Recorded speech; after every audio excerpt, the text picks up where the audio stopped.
నమస్తే, welcome to VBC on TV news. నేను గౌతమి. ముందుగా ఈనాటి ముఖ్యాంశాలు.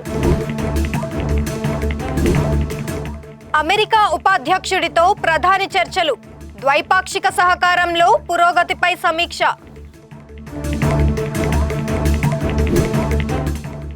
ఎయిర్పోర్టు నీటి అవసరాలకు తీర్థసాగరం కీలకం, మంత్రి రామానాయుడు వ్యాఖ్య. నిర్వహణ పనుల సమీక్ష. మ్యాట్రిక్స్ థర్మల్ కెమెరాలతో రాత్రి నేరాలకు చెక్, దుండగులను వెంటాడి పట్టుకుంటాయన్న తిరుపతి ఎస్పీ. డ్రైవర్ హత్య కేసును సిట్తో దర్యాప్తు చేయాలి, మాజీ డీజీపీ వెంకటేశ్వరరావు డిమాండ్.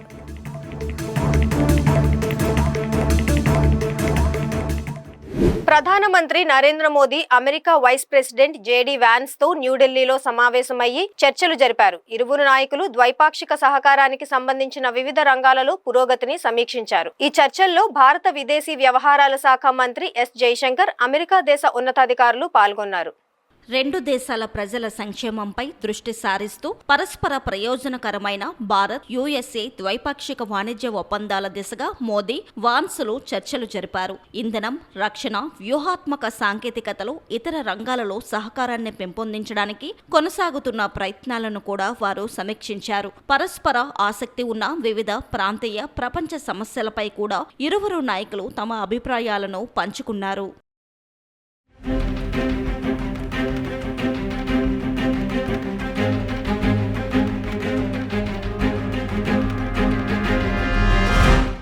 ప్రధాని మోదీ, జేడీ వాన్స్, ఆయన భార్య, పిల్లలు అమెరికా సీనియర్ అధికారులకు విందు ఏర్పాటు చేశారు. ఈ సందర్భంగా ఈ సంవత్సరం ఫిబ్రవరిలో తన వాషింగ్టన్ డీసీ పర్యటనను అధ్యక్షుడు ట్రంప్తో తాను జరిపిన ఫలవంతమైన చర్చలను ప్రధాని గుర్తు చేసుకున్నారు. ఈ పర్యటన భారత్, అమెరికాల మధ్య సన్నిహిత సహకారానికి మార్గం సుగమం చేసిందన్నారు. ప్రధాని అమెరికా అధ్యక్షుడు ట్రంప్కు శుభాకాంక్షలు తెలియజేస్తూ ఈ సంవత్సరాంతంలో ఆయన రాక కోసం భారత్ ఎదురు చూస్తుందని తెలియజేశారు.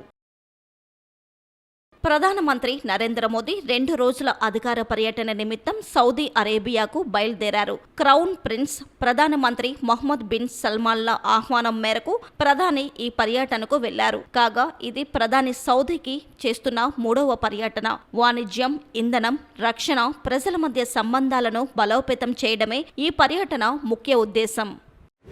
రాష్ట్ర జలవనరుల శాఖ మంత్రి నిమ్మల రామానాయుడు ఈరోజు విజయనగరం జిల్లా గుర్ల మండలంలో తారకరామ తీర్థసాగరం బ్యారేజీను సందర్శించారు. ఈ పర్యటనలో రాజాం ఎమ్మెల్యే కొండ్రు మురళి, లోకం నాగమాధవి, ఎమ్మెల్సీ వేపాడు చిరంజీవిరావు, మార్క్ఫెడ్ రాష్ట్ర చైర్మన్ కర్రోతు బంగారాజు, మాజీ మంత్రి పతివాడ నారాయణస్వామి నాయుడు, జిల్లా టీడీపీ అధ్యక్షుడు కిమిడి నాగార్జున పాల్గొని బ్యారేజీని పరిశీలించారు. ఈ సందర్భంగా మంత్రి రామానాయుడు మాట్లాడుతూ 90% పనులు పూర్తయిన బ్యారేజీని గత వైసీపీ ప్రభుత్వం నిర్లక్ష్యం చేసిందన్నారు. బ్యారేజీ మెయింటెనెన్స్ పై ప్రత్యేక దృష్టి సారించాలని అధికారులను ఆదేశించారు. విజయనగరం పట్టణానికి భోగాపురం ఎయిర్పోర్టుకు నీరందించేందుకు ఈ ప్రాజెక్టు కీలకమని మంత్రి పేర్కొన్నారు.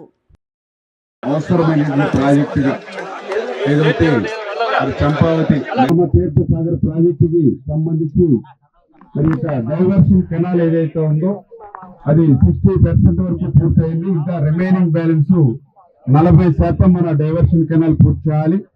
అదేవిధంగా ఏదైతే టన్నెల్ ఏదైతే మధ్యలో టన్నెల్ ఉందో ఆ టన్నెల్ కూడా ఇప్పటికి కేవలం 20% మాత్రమే టన్నెల్ పూర్తయింది.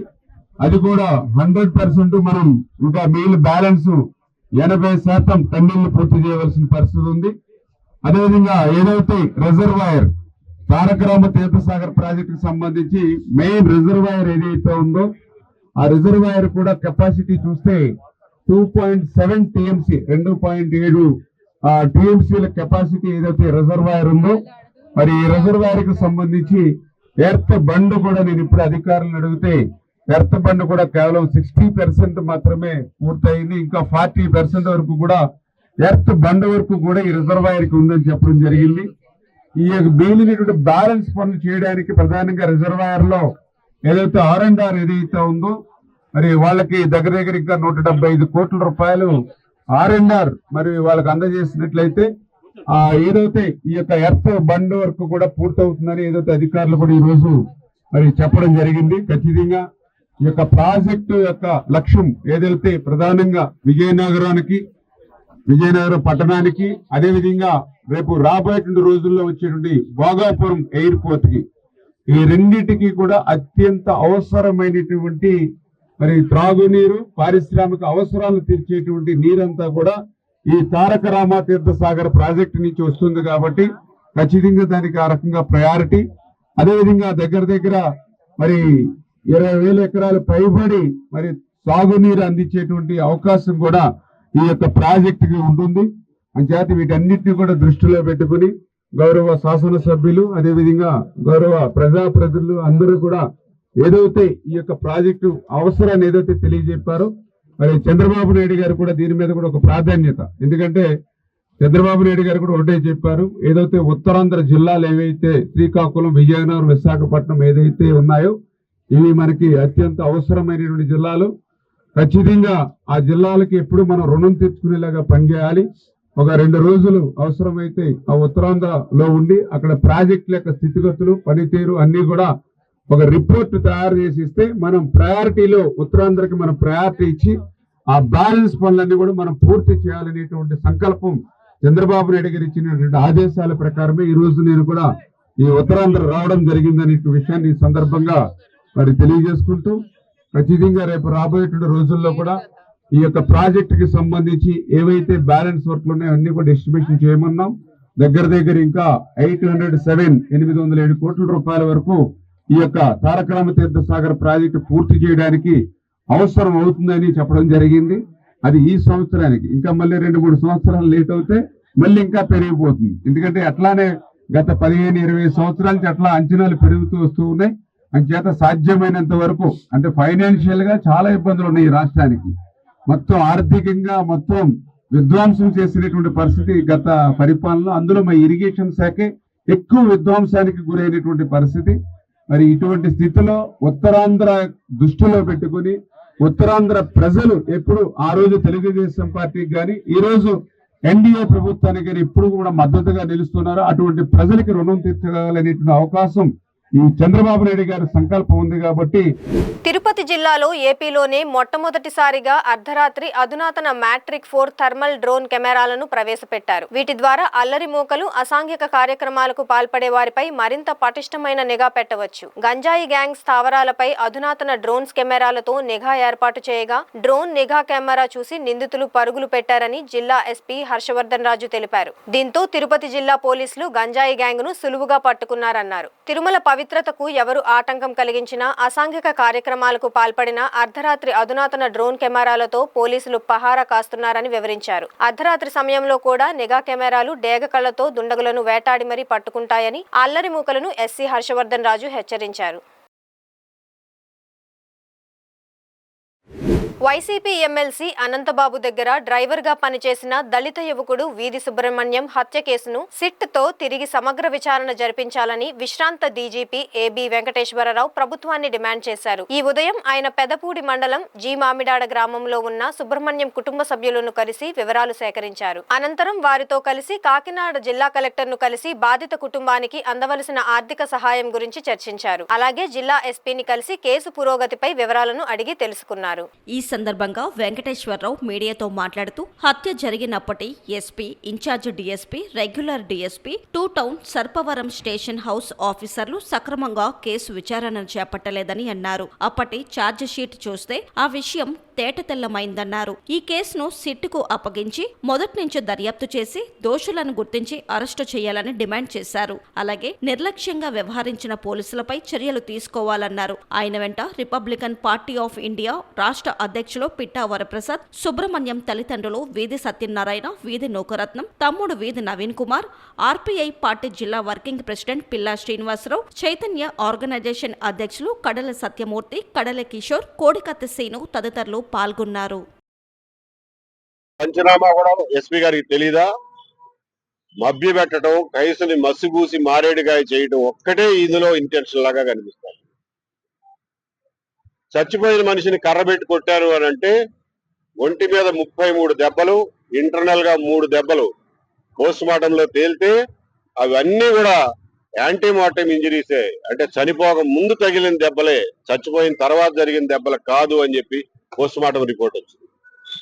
అయినా సరే ఆ కాంట్రడిక్షన్ ని బయటికి తీయకుండా ఇంకా అనంతబాబు ఒక ముద్దాయి చెప్పిన స్టోరీనే ఇవాళ చార్జ్ షీట్ లో రాసే పరిస్థితి వచ్చింది. ముద్దాయి చెప్పిన సాక్ష్యం చెల్లదని చిన్నపిల్లల్ని అడిగే చెప్తారు. అనంతబాబు చెప్పినటువంటి స్టోరీ రేపు పొద్దున చార్జ్ షీట్ లో ఎట్లా చెల్లుతుంది అన్న ఇంగిత జ్ఞానం కూడా ఆ రోజున పాలకుల్లోనూ వాళ్ళ కనుసన్నల్లో మెరిగిన పోలీస్ డిపార్ట్మెంట్ లోనూ కనిపిస్తా ఉంది. అంటే ఏం చేసినా చెల్లుతుంది, ఎంత అరాచకం చేసినా చెల్లుతుంది అనే వాతావరణాన్ని ఆ రోజున జగన్మోహన్ రెడ్డి గారి ప్రభుత్వం సృష్టించింది. దానివల్లనే ఇటువంటి సెన్సిటివ్ కేసులో, ఒక దళిత యువకుడు మరణించిన కేసులో, తూర్పుగోదావరి జిల్లా ఎంత సెన్సిటివ్ అయినటువంటి ప్రాంతమో తెలిసి కూడా అయినా సరే లెక్క చేయకుండా ఎంత దారుణమైనటువంటి ఇన్వెస్టిగేషన్ చేశారు అని అంటే, ఆ రోజున మనం అందరం గుర్తుంచుకోవాల్సింది ఆ రోజున ఉన్న రాజకీయ పరిస్థితి ఏంటి, ఆ రోజున ఉన్నటువంటి వాతావరణం ఏంటి, ఆ రోజున ఉన్నటువంటి శాంతి భద్రతల పరిస్థితి ఏంటి అన్నది మనం ఒక్కసారి ఈ సందర్భంగా గుర్తు చేసుకోవాల్సిన అవసరం ఉంది. ఈ ఛార్జ్ షీటు దేనికి పనికిరాదు, ఇందులో హంతకుడు నిర్ధారణ జరిగే అవకాశమే లేదు. కాబట్టి ఈ కేసుని మళ్ళా కోర్టులో పిటిషన్ వేసి పునర్విచారణ జరిపించాలి అని చెప్పి తల్లిదండ్రులు, ప్రజా సంఘాలు ఎప్పటి నుంచో డిమాండ్ చేస్తున్నాయి. అదే డిమాండ్ తోటి ఈ రోజున ఎస్పీ గారిని కూడా కలవడం జరిగింది. ఎస్పీ గారు ఇంతకు ముందు నుంచే దీని మీద కొంత అధ్యయనం జరిగింది. కాబట్టి ఇంకా ఆలస్యం చేయకుండా ఈ రోజునే స్పెషల్ ఇన్వెస్టిగేషన్ టీం ని నియమిస్తున్నాము. దానికి నేతృత్వం వహించడానికి ఒక అధికారిని కూడా సెలెక్ట్ చేశాము. దాని ఆర్డర్స్ ఇవాళే ఇష్యూ చేస్తున్నాము అని చెప్పి ఇవాళ తెలియజేయడం జరిగింది. దీనికి కృతజ్ఞతలు తెలియజేస్తూ ఎస్పీ గారు టైంకి తీసుకున్నటువంటి నిర్ణయానికి పోలీస్ డిపార్ట్మెంట్ కి కృతజ్ఞతలు తెలియజేస్తూ, ఈ కేసులో ఒక నేతృత్వం వహించే అధికారే కాకుండా ఈ ఎస్ఐటిలో ఉన్న ప్రతి అధికారిని జాగ్రత్తగా ఎంపిక చేసి ఒత్తిళ్లకి, ప్రలోభాలకి లొంగనటువంటి అధికారులతో ఈ ఎస్ఐటిని నింపాలని, ఈ కేసుని మొదటి నుంచి మళ్ళా పూర్తి స్థాయిలో దర్యాప్తు జరిపిన తర్వాత ఇందులో అనంతబాబుతో సహా ఇంకా ఎంతమంది ఉన్నారు, ఎవరెవరు ఉన్నారు, ఏమేం చేశారు అనే విషయాలు దర్యాప్తులో తీసుకొచ్చి ప్రజల ముందు ఉంచాలని చెప్పి కోరుతున్నాను. అలాగే ఈ రోజున ఆ సంఘటన జరిగిన నాటి నుండి ఎంత భయానక వాతావరణం క్రియేట్ చేశారంటే, ఒక అపార్ట్మెంట్ బ్లాక్ లో వాచ్మెన్ గా పనిచేస్తున్నటువంటి డ్రైవర్ సుబ్రహ్మణ్యం తల్లిదండ్రుల్ని ఇక్కడ ఉండే పరిస్థితి లేకుండా కలగజేసి వాళ్ళని మళ్ళా వాళ్ళ పల్లెటూరికి వెళ్ళగొట్టడం జరిగింది. వాళ్ళు ఆ భయానికి ఇక్కడ ఉండే పరిస్థితి కూడా లేకుండా చేశారు. ఈ రోజున ఆ కుటుంబం వేరే పనులేవి చేసుకోలేక ఇంట్లో పాచి పనులు చేసుకుంటూ జీవనం గడపాల్సినటువంటి పరిస్థితులు ఇవాళ ఆ పేద కుటుంబానికి కలగజేశారు. వాళ్ళకి రావాల్సినటువంటి కాంపెన్సేషన్, చట్ట ప్రకారం వాళ్ళకి రావాల్సినటువంటి కాంపెన్సేషన్ కూడా రానియకుండా చేసి ఇన్నాళ్లు పేరబెట్టిన తర్వాత ఈ మధ్యనే ప్రభుత్వం ఆ మిగిలినటువంటి కాంపెన్సేషన్ మొత్తాన్ని. న్యూఢిల్లీ పర్యటనలో ఉన్న సీఎం చంద్రబాబు నాయుడు ఈ రోజు కేంద్ర జలశక్తి శాఖ మంత్రి సిఆర్ పాటిల్ తో సమావేశమయ్యారు. ఈ సమావేశంలో కేంద్ర మంత్రులు రామ్మోహన్ నాయుడు, పెమ్మసాని చంద్రశేఖర్, ఎంపీ కలిశెట్టి అప్పలనాయుడు పాల్గొన్నారు. ఈ సందర్భంగా కేంద్ర మంత్రికి రాష్ట్రానికి రావాల్సిన నిధుల గురించి, రాష్ట్రానికి ప్రాణాధారమైన పోలవరం ప్రాజెక్టుకు సంబంధించి విడుదల చేయవలసిన నిధుల గురించి వివరించి రిప్రజెంటేషన్ అందజేశారు. కేంద్ర విద్యుత్ పునరుత్పాదక ఇంధన శాఖ మంత్రి శ్రీపాద్ యస్సో నాయక్, మహారాష్ట్ర విద్యుత్ శాఖ మంత్రి మేఘనా దీపక్ సాకూర్లు విజయవాడలోని రాష్ట్ర బీజేపీ కార్యాలయంలో పార్టీ నేతలతో సమావేశం నిర్వహించారు. ఈ సందర్భంగా కేంద్ర మంత్రి ఆంధ్రప్రదేశ్ రాష్ట్రం డబుల్ ఇంజన్ సర్కారుతో అభివృద్ధి పదంలో పరుగులు పెడుతోందని అన్నారు. ప్రధానమంత్రి నరేంద్ర మోడీ ఆధ్వర్యంలో ఆంధ్రప్రదేశ్ కు నిధులు వరదలా ప్రవహిస్తాయన్నారు. ఆంధ్రప్రదేశ్ మ్యాప్ లో ప్రాముఖ్యత కలిగిన వివిధ ప్రాంతాల వివరాలను అడిగి తెలుసుకున్నారు. అలాగే చంద్రబాబు నాయుడు నియోజకవర్గం గురించి కూడా అడిగి తెలుసుకున్నారు. విజయవాడ కనకదుర్గ అమ్మవారి విశిష్టతను, మంత్రాలయం ఆలయ ప్రత్యేకతను అడిగారు. ఆంధ్రప్రదేశ్, తెలంగాణ రాష్ట్రాల్లో పార్టీ త్వరితగతిన పటిష్టమవుతోందన్నారు. ఈ కార్యక్రమంలో BJP protocol in charge Piyush, BJP social media ప్రతినిధి సంజయ్, డాక్టర్ ఏలూరి రామచంద్రారెడ్డి, పోతిరెడ్డి వెంకట్, మహిళా మోర్చా నేతలు బొమ్మదేవర రత్నకుమారి, విజయశాంతి తదితరులు పాల్గొన్నారు. శరవేగంగా దూసుకుపోతున్న సోషల్ మీడియాలో క్రియేటివిటీ ఒక ప్రధాన సూత్రం. దృశ్య మాధ్యమానికి అన్ని హంగులు జోడించి ప్రేక్షకులను మెప్పించడం నిజంగా ఒక కళే. ఇప్పుడొస్తున్న సినిమాలు, వెబ్ సిరీస్ల ప్రమోషన్ల కోసం వస్తున్న ట్రైలర్లు అద్భుతమైన రేటింగ్లను సొంతం చేసుకుంటున్నాయి. మల్టీమీడియా రంగంలో ఔత్సాహిక యువతను ప్రోత్సహిస్తూ మన దేశంలో మొట్టమొదటిసారి ముంబైలో జరగబోతోంది world audio visual entertainment summit waves 2025. ఈ అంతర్జాతీయ వేదికపై పాల్గొనేందుకు అరుదైన అవకాశాన్ని సొంతం చేసుకున్న విశాఖకు చెందిన నిష్టల అన్వేష్తో మా విశాఖ ప్రతినిధి మూర్తి మరింత సమాచారాన్ని అందిస్తారు. భారత ప్రభుత్వ ప్రసార సమాచార మంత్రిత్వ శాఖ ఆధ్వర్యంలో ముంబై వేదికగా మే 1 నుంచి జరగబోయే waves world audio video entertainment summit 2025కు మన తెలుగు రాష్ట్రాల నుంచి ఒకే ఒక యువకుడు ఎంపికయ్యాడు. అతనే నిష్టల అన్వేష్. ప్రస్తుతం ఆయన మనతో ఉన్నాడు. ఆయన ఏ విధంగా సెలెక్ట్ అయ్యాడు, ఆయన చూపిన ప్రతిభ ఏంటి, సినీ రంగ ప్రముఖులు అలాగే వివిధ రంగాల్లో ఉండే డైరెక్టర్లు ఆయన ఏ విధంగా ఆకట్టుకున్నారు అనే దాని మీద ఒకసారి ఆయన మాట్లాడి తెలుసుకుందాం. మీరు చెప్పండి, ఈ ఫిల్మ్ ట్రైలర్ మేకింగ్లో మీరు ఎలాంటి జాగ్రత్తలు తీసుకున్నారు, మీరు ఏ విధంగా వాళ్ళని మెప్పించారు, మీకు ఎంట్రీ ఎలా సంబంధించింది? హాయ్ అండి, నా పేరు అన్వేష్. ఇది waves world audio video entertainment summit 2025 first time ఇండియాలో కండక్ట్ చేస్తున్నారండి. సో ఈ కాంపిటీషన్లో మొత్తం సోషల్ మీడియాలో ఇన్ఫ్లుయెన్సర్స్, యూట్యూబర్సు, అంటే డిజైనర్స్, మొత్తం అందరూ ఎక్కువ కళాకారులకు రిలేటెడ్గా బోళ్ళు కాంపిటీషన్స్ ఉన్నాయి. అందులో ట్రైలర్ మేకింగ్ కాంపిటీషన్స్ కూడా ఒకటి. ఇది నెట్ఫ్లిక్స్ వాళ్ళతో కొలాబరేట్ చేస్తున్నారు. సో ఇది ఆన్లైన్లోనే ఉంటుంది. ఆన్లైన్లో డైరెక్ట్గా అప్లై చేసుకున్నాను. సో ఇందులో నాకు ట్రైలర్ మేకింగ్ కాంపిటీషన్లో అవుట్ ఆఫ్ 4000 ఎంట్రీస్లోని టాప్ 20లో 6th ప్లేస్ వచ్చిందండి. సో ప్రైజ్ తీసుకోవడానికి ఈ మంత్ ఎండింగ్ ముంబై వెళ్తున్నాను, 30th. ముఖ్యంగా దేనికి ట్రైల్ చేశారు, అసలు ఏంటి, ఎంత జాగ్రత్త తీస్తున్నారు? అంటే నెట్ఫ్లిక్స్ వాళ్ళు ఆల్రెడీ వాళ్ళ ఓటీటీ ప్లాట్ఫామ్లో రిలీజ్ అయిన వెబ్ సిరీస్ తాలూకా మూవీస్ సెలెక్ట్ చేసుకోమని కొన్ని లిస్ట్ ఇచ్చారు. అందులో గన్స్ అండ్ గులాబ్స్ అనే వెబ్ సిరీస్ ఉంది, రాజన్ డీకే వాళ్ళు డైరెక్ట్ చేసింది. సో ఆ మూవీ తాలూకా ట్రైలర్ నేను కట్ చేశాను. బేసికల్గా వాళ్ళు ఏంటంటే ట్రైలర్లో ఉన్న ఫుటేజ్ ఒకటే మాకు ఇచ్చారు.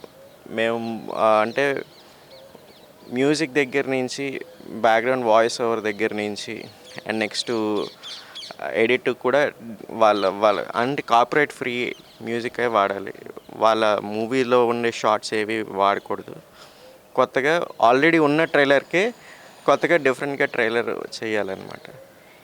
ఈ కాంపిటీషన్కి జడ్జ్ ప్యానెల్లోని డైరెక్టర్ కబీర్ ఖాన్ గారు కూడా ఉన్నారు. అంటే బజరంగి భాయిజాన్ మూవీ డైరెక్టర్ కబీర్ ఖాన్ గారు కూడా ఉన్నారు. సో అంత పెద్ద డైరెక్టర్కి నా వర్క్ వెళ్ళడం అనేది చాలా హ్యాపీగా అనిపించింది. మీరు ఎక్స్పెక్ట్ చేశారా వాళ్ళ నుంచి మీకు కాల్ వస్తుందని, మీకు ఇన్విటేషన్ వస్తుందని? నేను కాన్ఫిడెంట్గానే ఉన్నానండి. అంటే నేను బేసికల్గా నా గ్రాడ్యుయేషనే మల్టీమీడియాలో చేశాను కాబట్టి, సో నేను ఆల్రెడీ మూవీస్లో వర్క్ చేశాను. నేను డమరకం, ఊసరవల్లి, బాడీగార్డ్ మూవీస్కి విఎఫ్ఎక్స్ ఆర్టిస్ట్గా వర్క్ చేశాను కాబట్టి నాకు కొంచెం ప్రయర్ నాలెడ్జ్ ఉంది. కొంచెం నాకు కాన్ఫిడెంట్గానే ఉండాలి, నేను వస్తుంది అని చెప్పి నేను అనుకున్నట్టుగానే అయ్యింది. అది ముఖ్యంగా ఈ రోజుల్లో చూస్తున్నాము, ట్రైలర్ మేకింగ్ అనేది చాలా ఎంతో అట్రాక్ట్ అయ్యే విధంగా, వైరల్ అయ్యేటట్టుగా మేక్ చేస్తుంటారు. అసలు ఏంటి, ఎలాంటి, ఏ పాయింట్ ఆఫ్ వ్యూలో మీరు దాన్ని ఎడిట్ చేస్తారు? అంటే బేసికల్గా ట్రైలర్ మేకింగ్ అంటే ఈ మధ్యకాలంలో మీరు చూస్తే సినిమా హిట్ అవ్వకపోయినా ట్రైలర్లు హిట్ అవుతుంటాయి. దానికి కారణం ఏంటంటే సినిమా అంతా ఒకరు ఎడిట్ చేస్తే ట్రైలర్ ఇంకెవరో ఎడిట్ చేస్తారు. ఎందుకంటే కంటిన్యూస్గా ఎడిటింగ్ చేస్తూ ఉంటే మనకు ఒక సెన్స్ ఆఫ్ జస్టిఫికేషన్ అనేది పోతుంటుంది కంటిన్యూస్గా చూస్తూ ఉంటే. అదే ఇంకొక వ్యక్తి సడన్గా అవుట్ ఆఫ్ బ్లూ, సడన్గా అంత సంబంధం లేని వ్యక్తి ఫ్రెష్ మైండ్ తోటి వచ్చి చూస్తే వాళ్ళు ఒక డిఫరెంట్ పర్స్పెక్టివ్లో చూస్తారు. సో అలా డిఫరెంట్ పర్స్పెక్టివ్లో చూడగలిగినప్పుడు ట్రైలర్ ఎప్పుడు కొత్తగా ఉంటుంది. అందుకే ట్రైలర్ కటింగ్ చేసే ఎడిటర్ సపరేట్గా ఎప్పుడూ ఉంటారు మామూలుగా ఇండస్ట్రీలో ఎప్పుడు కూడా. సో అలాగే దీంట్లో ఏంటంటే సినిమాలో ఉండే మొత్తం రష్ అంతా చూసిన సినిమాలో ఉండే ఇంట్రెస్టింగ్ పాయింట్స్ అన్నిటినీ కలిపి ట్రైలర్లో ఒక స్టోరీ రన్ చేస్తారు. సో అదే బేసికల్గా మూవీ తాలూకా సస్పెన్స్ కీ పాయింట్ ఏవో ఉంటాయి. సో వాటిని బేస్ చేసుకుని ట్రైలర్ కట్ చేస్తే ట్రైలర్ బాగుతుంది. నేను ఎక్కువ మూవీ బఫ్ని, నేను ఎక్కువ మూవీస్ చూస్తూ ఉంటాను. నేను చాలా ట్రెడిషనల్ మూవీ బఫ్. ట్రైలర్ చూసి బాగుందంటే సినిమా చూస్తాను నేను. సో అలాగా మూవీ చూసిన నాలెడ్జ్ బట్టి నేను ఇది ఇలాగా ఉంటే బాగుంటుందని చెప్పి నేను ఇలా ట్రైలర్ కట్ చేయడం జరిగింది. అది కూడా వాళ్ళకి నచ్చింది. అంటే ఇటీవల కాలంలో మీకు నచ్చిన ట్రైలర్ ఏంటి? అంటే హిందీలో కానీ తెలుగులో కానీ దేన్ని మీరు ఎక్లెక్ట్ చేస్తున్నారు? నాకు నిజంగా ఇటీవల కాలంలో నచ్చిన ట్రైలర్ అంటే ఉన్నాయి. అసలు ఇన్ఫ్యాక్ట్ చెప్పాలంటే చాలా ఉన్నాయి. బాగా అంటే తెలుగులో సలార్ ట్రైలరు చాలా బాగుంటుంది. అది ఆ ట్రైలర్ చూడగానే అసలు గూస్ బంప్స్ వచ్చేటట్టుగా ఉంటుంది. సినిమా కూడా నేను ఒక 5-6 టైమ్స్ చూసి ఉంటాను నేను. సో ఏంటంటే ఆ ఇంపాక్ట్ఫుల్నెస్ ఉంటుంది. ఎప్పుడైతే ఆ ఇంపాక్ట్ఫుల్నెస్ ఉంటుందో ఆటోమేటిక్గా అట్రాక్ట్ అవుతూ ఉంటారు. మీకు ముఖ్యంగా ఒక అపురూపమైన ఎవరికి రాని అవకాశం మీకు దక్కింది. తెలుగు రాష్ట్రాల నుంచి మీరు ఎంపిక అవడం అనేది అందరికీ ఒక ఆనందించదగిన విషయమే. మీరు ఏంటి నెక్స్ట్ స్టెప్ ఏంటి? అక్కడికి వెళ్ళిన తర్వాత ప్రజెంటేషన్ ఇవ్వమంటే మీరు ఏ విధంగా చేయబోతున్నారు? అలా ఏ విధంగా మెప్పించబోతున్నారు నెక్స్ట్ స్టెప్లో? యాజ్ ఆఫ్ నవ్ అయితే ఇప్పుడు మాకు ఇంకా ఐటినరీ ఏం రాలేదు. 4 డేస్లో ఏంటి అవుతుందని. సెకండ్ ప్రైజ్ డిస్ట్రిబ్యూషన్ ఉంటుందని మాత్రం తెలుసు. మాకేంటంటే ట్రోఫీతో పాటు నెట్ఫ్లిక్స్ రికగ్నైజ్డ్ ఎడిటర్ కింద సర్టిఫికేట్ వస్తుంది. సో అంటే దానికి ఒక వాల్యూ ఉంటుంది. అంటే నెట్ఫ్లిక్స్ రికగ్నైజ్డ్ ఎడిటర్ అంటే అది చిన్న విషయం కాదు. సో బేసికల్గా నా అంబిషన్ డైరెక్టర్ అవ్వాలని చెప్పి, అండ్ నెక్స్ట్ ఫిలిం ఇండస్ట్రీలోనే నేను సెటిల్ అవుదామనే నా ఫీలింగ్. అంటే ఫిలిం క్రాఫ్ట్స్ నేను చేసిన గ్రాడ్యుయేషన్ కూడా మల్టీమీడియాలోనే చేశాను నేను. నా ఫీలింగ్ కూడా మూవీస్లో సెటిల్ అవ్వాలని. సో ఫిలిం క్రాఫ్ట్స్ నేర్చుకుంటూ నాకు నచ్చిన కథలు రాసుకుంటూ డైరెక్టర్గా ఎస్టాబ్లిష్ అవ్వాలనేదే నా డ్రీమ్. సో ఇది ఏంటంటే నాకు ఫిలిం ఇండస్ట్రీలో కెరీర్ బిల్డ్ చేసుకోవడానికి, నేను అక్కడ ఎడిటర్గా ఎస్టాబ్లిష్ అవ్వడానికి నాకు మంచి అవకాశం అవుతుంది. అలాగా ఇండస్ట్రీలో పనిచేస్తే నా కథలు ఎవరికైనా వినిపించుకునే ఛాన్స్ కూడా నాకు దక్కుతుంది అనుకుంటున్నాను. ముఖ్యంగా మనం ఈ రోజుల్లో చూసుకున్నట్లయితే సినిమా పందా మారింది. తెలుగు సినిమా కానీ మారింది. చిన్న చిన్న సినిమా హీరోలు వస్తున్నారు, వాళ్ళు ఏదో చాలా బాగా చేస్తున్నారు, మంచి యాక్టింగ్ ఉంది, మొత్తం అంతా అంటే ఎడిటింగ్ కానీ డైరెక్షన్ కానీ హీరో యాక్టింగ్ కానీ అన్నీ బాగుంటున్నాయి. కానీ ఎక్కువ రోజులు ఆడట్లేదు. అసలు ఏంటి కారణం ఏంటంటారు? ప్రేక్షకుడి తాలూకా ఏంటి మూడ్ ఎలా ఉంటుంది? ఇక్కడ బేసికల్గా ఎప్పుడు అది ఎవరు చెప్పలేరు. ఓసారి కథ బాగుంటే చూస్తారు, ఓసారి స్క్రీన్ ప్లే సినిమా బాగుంటే ఆడేస్తుంది. అది ఇలాంటి డెఫినెటివ్ ఫార్ములా ఉందని చెప్పి పెద్ద వాళ్ళే చెప్పలేకపోయారు. మనలాంటి వాళ్ళు చెప్పడం చాలా కష్టం. కాకపోతే ఏంటంటే మనం చేసే ఎఫర్ట్ జెన్యున్గా ఉంటే రిజల్ట్ కూడా అంతే జెన్యున్గా వస్తుంది. మన ఎఫర్ట్ బట్టే సినిమా ఆడుతుందా లేదా అనేది ఉంటుంది. మనం ఎంత జెన్యున్గా ఎఫర్ట్ పెట్టాం అనేది. ఒకవేళ జెన్యున్గా ఎఫర్ట్ పెట్టినా కూడా రాకపోతే మనం ఎంచుకునే కథలో లోపం ఉందని అనుకోవాలి అంతే. అంతమించి దానికి ఈ స్టాండర్డ్ ఇది అని చెప్పి ఎవరు చెప్పలేరు. నెక్స్ట్ మీ ఫ్యూచర్ ప్లాన్స్ ఏంటి? ఇప్పుడు సమ్మిట్కి వెళ్తారు, వస్తారు, అయిపోతుంది, ఎంతో కొంత మీరు గెయిన్ చేస్తారా? ప్రపంచంలో అందరి ప్రముఖుల దృష్టిలో మీరు పడతారు. నెక్స్ట్ మీరు ఏం చేయబోతున్నారు? మీ అంబిషన్స్ ఏంటి? మీరు ఇమీడియట్ స్టెప్? నా అంబిషన్ ఎప్పుడు కూడా నాకు డైరెక్టర్ అవ్వాలనేదే నా అంబిషన్ అండి. సో నేను చేసి ప్రతి ప్రయత్నం ఏదైనా కూడా, ఏ చిన్నదైనా కూడా నేను డైరెక్టర్ అవ్వడం కోసం అని చెప్పి ఏదైనా హెల్ప్ అవుతుందని చేస్తున్నాను. ఇది కూడా ఏంటంటే నేను నేర్చుకున్నవి కూడా ఏంటంటే సినిమాకి సంబంధించిన క్రాఫ్ట్సే నేర్చుకున్నాను నేను. ఫిలింకి సంబంధించిన craft like cinematography, editing, animation, VFX, ఇవన్నీ ఈ టెక్నీషియన్స్ అందరూ కలిపితేనే డైరెక్టర్కి హెల్ప్ఫుల్ అవుతారు. సో నేను డైరెక్టర్గా ఎస్టాబ్లిష్ అవ్వాలనుకున్నప్పుడు మిగతా చుట్టుపక్కల ఉన్న అన్ని క్రాఫ్ట్స్ మీద కూడా అవగాహన ఉంటే నేను ఇంకా బెటర్ డైరెక్టర్ అవుతానని చెప్పి నేను ఈ ఫీల్డ్ ఎంచుకుని చేయడం జరిగింది. సో ఎప్పటికైనా సరే డైరెక్టర్ అవ్వాలనేదే నా అంబిషన్, నా గోల్. సో దానికోసం నేను ఏదైనా కూడా వర్క్ చేస్తాను. అంటే మీ ఫేవరెట్ డైరెక్టర్ ఎవరు? మీకంటూ ఒకరు ఉంటారు కదా తెలుగు ఇండస్ట్రీలో కానీ ఎవరైనా? మారుతూ వస్తున్నారు. నా ఫేవరెట్ డైరెక్టర్ అంటే నిజంగా చెప్పాలంటే జెన్యున్గా రామ్ గోపాల్ వర్మ. ఎందుకంటే ఇలాగా ఫిలిం యాస్పిరేషన్ ఉన్న వాళ్ళందరికీ ఇన్స్పిరేషన్. జనరల్గా రామ్ గోపాల్ వర్మ అందరూ తిక్కలోడు ఏవో మాట్లాడతాడు అనుకుంటారు, కానీ ఆయన ఫిలిం ఇండస్ట్రీని రెవల్యూషనైజ్ చేశారు.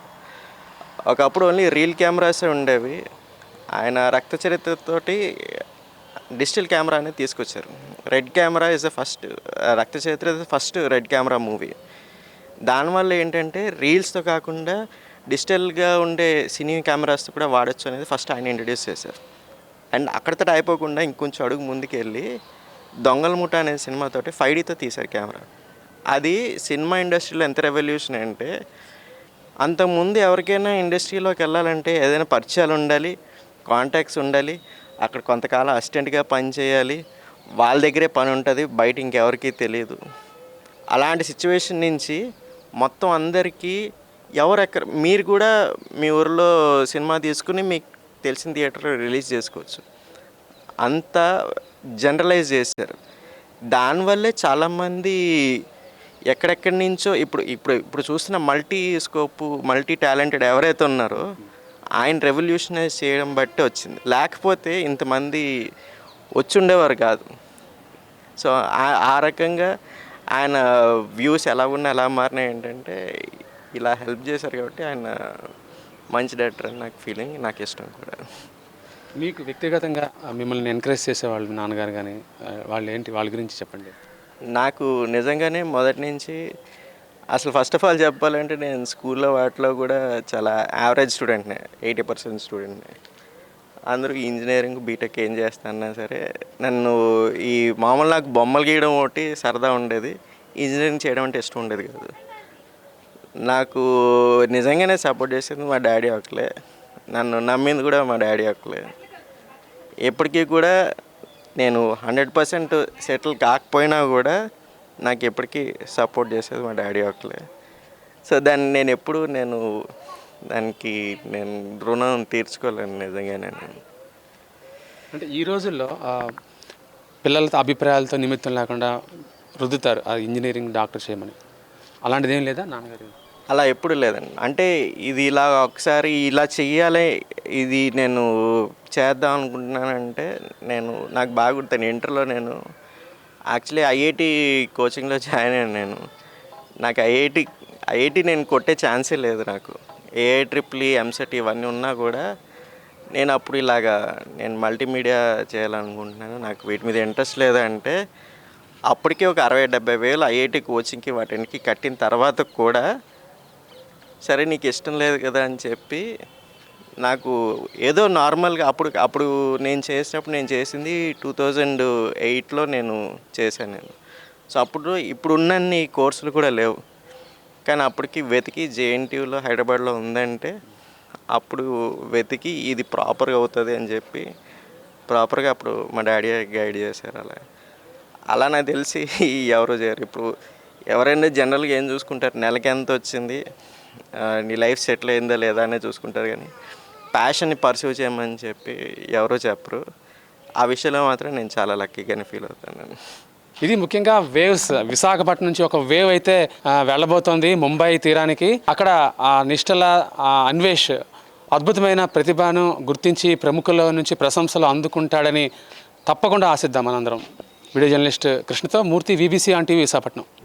అల్లూరి జిల్లా కలెక్టర్ అధ్యక్షతన పాడేరు ఐటీడీఏ 74వ పాలకవర్గ సమావేశం నిర్వహించారు. ఈ సమావేశానికి ముఖ్య అతిథిగా రాష్ట్ర గిరిజన సంక్షేమ శాఖ మంత్రి గుమ్మడి సంధ్యారాణి హాజరయ్యారు. ఈ సమావేశంలో అరకు ఎంపీ డాక్టర్ గుమ్మా తనూజారాణి, ఎమ్మెల్యే మత్స్యరాస విశ్వేశ్వరరాజు, వైసీపీ జెడ్పీటీసీలు, ఎంపీపీలు హాజరయ్యారు.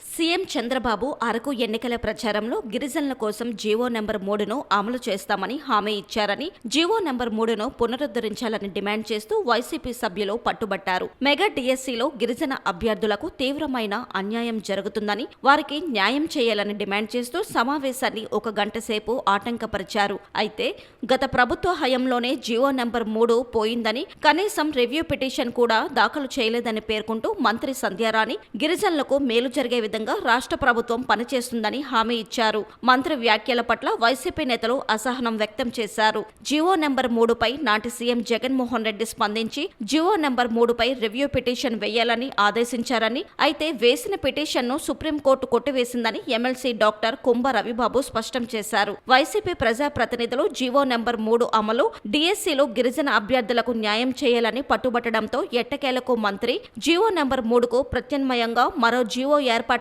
సభలో తీర్మానం చేస్తామని, ముఖ్యమంత్రి దృష్టికి తీసుకెళ్లి సమస్య పరిష్కారానికి చర్యలు తీసుకుంటామని హామీ ఇచ్చారు. దీంతో సభ్యులు సంతృప్తి చెందడంతో సమావేశం కొనసాగింది. మెగా డిఎస్సీ నోటిఫికేషన్ విడుదల చేసింది. ఈ మెగా డిఎస్సీలో ఆదివాసులకు తీవ్రమైనటువంటి అన్యాయం జరిగిందని చెప్పేసి ఆదివాసీ గిరిజన సంఘం దీన్ని తీవ్రంగా వ్యతిరేకిస్తున్నాం. ఆదివాసీ స్పెషల్ డిఎస్సీ నోటిఫికేషన్ ఇవ్వాలని చెప్పేసి మేము డిమాండ్ చేస్తున్నాం. మెగా డిఎస్సీలో రాష్ట్ర ప్రభుత్వం ట్రైబల్ వెల్ఫేర్ డిపార్ట్మెంట్కి 880 పోస్టులు నోటిఫికేషన్ విడుదల చేస్తే ఆదివాసులకు 100 పోస్టులు మాత్రమే ఇవ్వడానికి ప్రయత్నం చేస్తున్నారు. ఇది చాలా అన్యాయం, దుర్మార్గం. ఖచ్చితంగా దీన్ని వ్యతిరేకించాలి, ఖండించాలని చెప్పేసి ఈ సందర్భంగా మేము డిమాండ్ చేయడం జరుగుతుంది. అంతేకాదు ఆదివాసీ ప్రాంతంలో 100% ఉద్యోగాలు ఆదివాసులకు ఇవ్వాలని చెప్పేసి మేము డిమాండ్ చేస్తాం.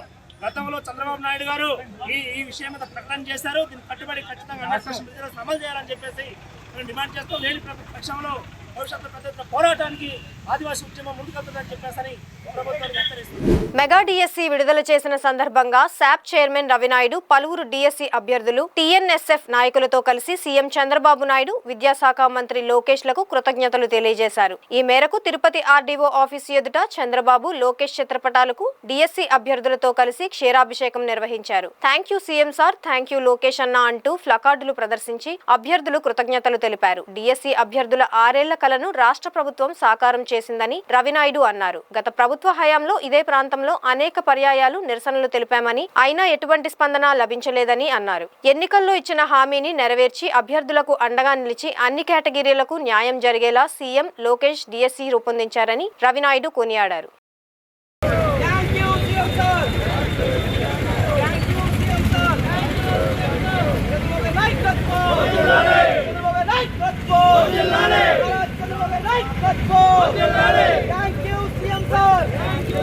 నక్సలైట్ పేరుతో ప్రముఖ వ్యక్తులకు బెదిరింపు లేఖలను పంపి డబ్బులు దోచుకునేందుకు ప్రయత్నిస్తున్న నకిలీ నక్సలైట్ ను విజయనగరం 1 టౌన్ పోలీసులు వలపన్ని పట్టుకున్నారు. ఈ మేరకు Vizianagaram DSP M Srinivasa Rao media సమావేశంలో వివరాలు వెల్లడించారు.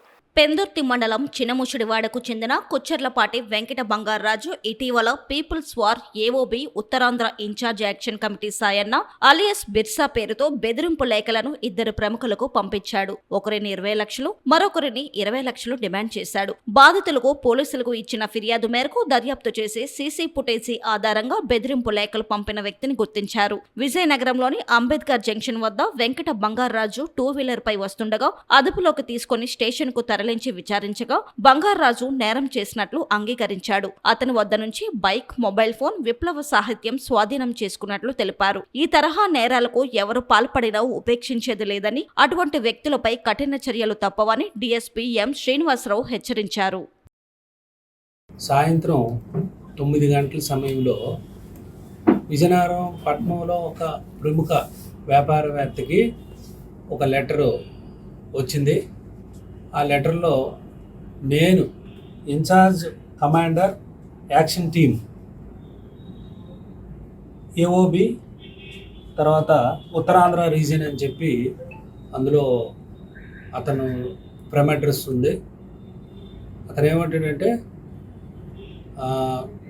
విజయనగరం చుట్టుపక్కల అంతా కూడా మా నక్సలైట్కు సంబంధించి టీమ్స్, యాక్షన్ టీమ్స్ అన్నీ ఉన్నాయి. వారి ఆర్థిక అవసరాల నిమిత్తము మీరు 25 lakhs గెదపల్లి విలేజ్లో 16వ తారీఖున పెట్టాలి, లేకపోతే మిమ్మల్ని అంతం చేస్తామని చెప్పేసి ఆ లెటర్ తాలూకా సారాంశం.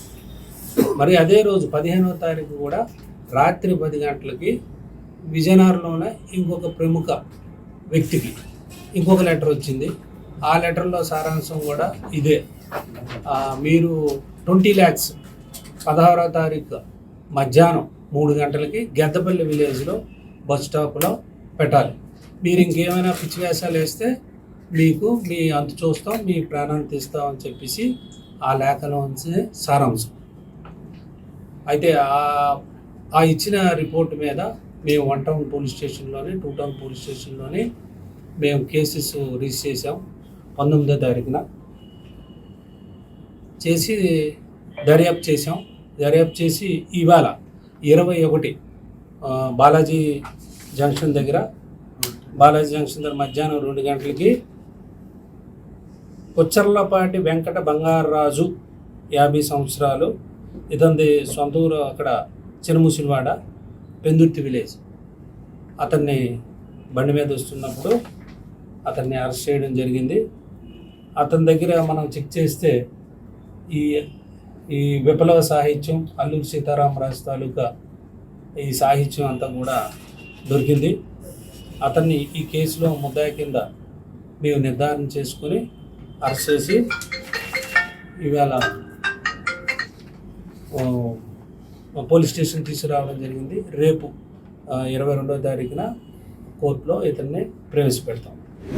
ఈ వార్తలు ఇంతటితో సమాప్తం. మరిన్ని విశేషాలతో మళ్ళీ కలుసుకుందాం.